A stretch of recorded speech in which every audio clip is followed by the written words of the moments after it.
With the advent of the modern entertainment industry's desire to emulate Nietzsche near the end and go the way of Naomi Judge and Ride to Hell Retribution, I think it is only natural that new creators would emerge.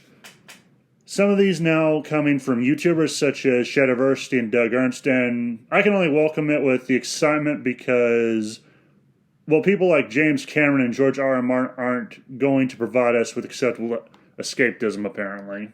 Which it's probably not fair to put them on blast, but they seem to enable it on some level. But anyway, one of these I wanted to recommend, and this has me hopeful we could see a resurgence of the pulp novels of the past in the future, or at the very least, this inspires, if you like myself, to wish to craft a few of their own, because this is a good read for the most part. I found it interesting. Much like the recommendation of Shards of Darkness, this one is a little premature, as I'm still in the midst of reading this story. I think I'm like halfway done with it, but I'm a slow reader. Like, I've had this thing since June of last year, and I've only gotten halfway through, and it's only like 116 pages long. Like, I'm a really slow reader, so it's going to be over before I finish it, but I think it's a good read.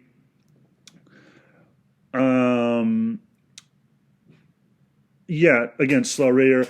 Wanted to discuss this book, and normally I don't discuss books. I normally just discuss like video games or comics. I'm hoping to do videos on more books in the future. I've recently got Shadow of the Conqueror also. It's okay.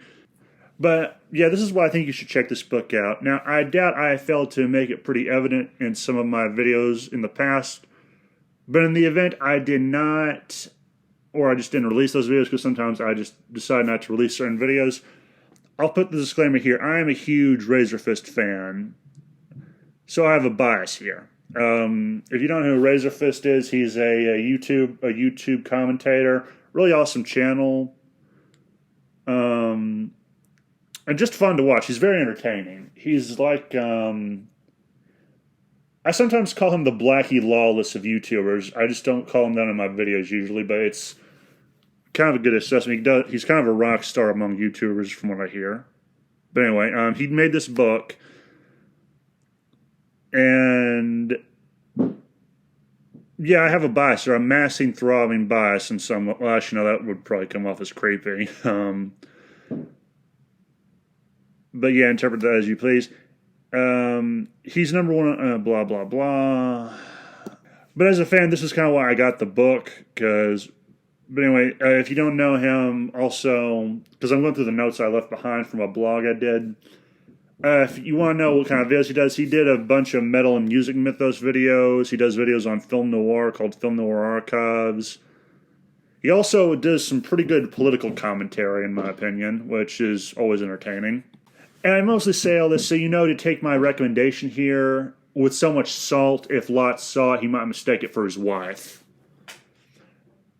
It combines a number of fields or genres in which the metalhead is fond of and is conducted, I would say, adequately. To describe the story, think the Clint Eastwood classic movie Fistful of Dollars, but in a fantasy world mixed with the Thief series and pulp and noir, or whatever. And that's not even an interpretation on my part, but rather somewhat how Razorfist described it on Friday Night Tights while talking about the shenaniganery being conducted by the Goblin activists and Karens messing with the novelist's original publisher. Seriously, fuck those people. But on top of this, it's, as I mentioned, fantasy mixed with noir, which is no surprise given the Razor Force leader has been vehemently vocal about his love of at least two of these, Noir and the Thief series. An interesting mix, for the most part. It more or less has a gang war in a city, and the protagonist ends up taking a side, or finds himself coerced to take one, depending on how you look at the actions of those involved. It follows the exploits of, and I hope I'm pronouncing this like, Xerxes, a thief who, at least in illustration design and perhaps even in characteristics, is similar to Garrett from the Thief and Dark Project games, or Thief the Dark Project games. I haven't played any of those, so I don't remember the titles. And I don't know if this is just my perception, seeing something that's not really there, but the protagonist, Xerxes, comes off as a bit of a cheeky individual.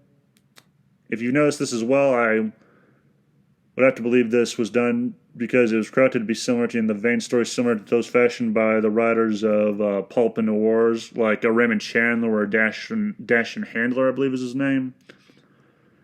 Which coincidentally, one of these two made a story that influenced this novelette I'm recommending. Do I have any complaints about this piece of reading? Well, yeah.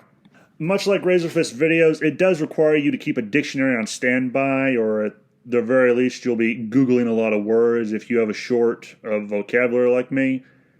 And that is perhaps one of the few complaints I have from reading this one, or at the very least, the one which comes to mind the most frequently. I do think this can be excused because I assume it was written for someone with a similar vocabulary to the author, which, if you've seen his videos, Razorfist has a pretty wide vocabulary. But if you, like myself, struggle with understanding what's going on in a story, if it has too many big words, then consider giving this book a pass. There are a lot of words which I do not typically hear used in my day-to-day life. But then again, I live among a collective of country folk. Always have, regardless of where I've moved to. So that's not too much of a surprise. Maybe you'll take umbrage with the character's motivation or characterization of the thief, but I thought it was done okay. So your mileage will vary on this matter.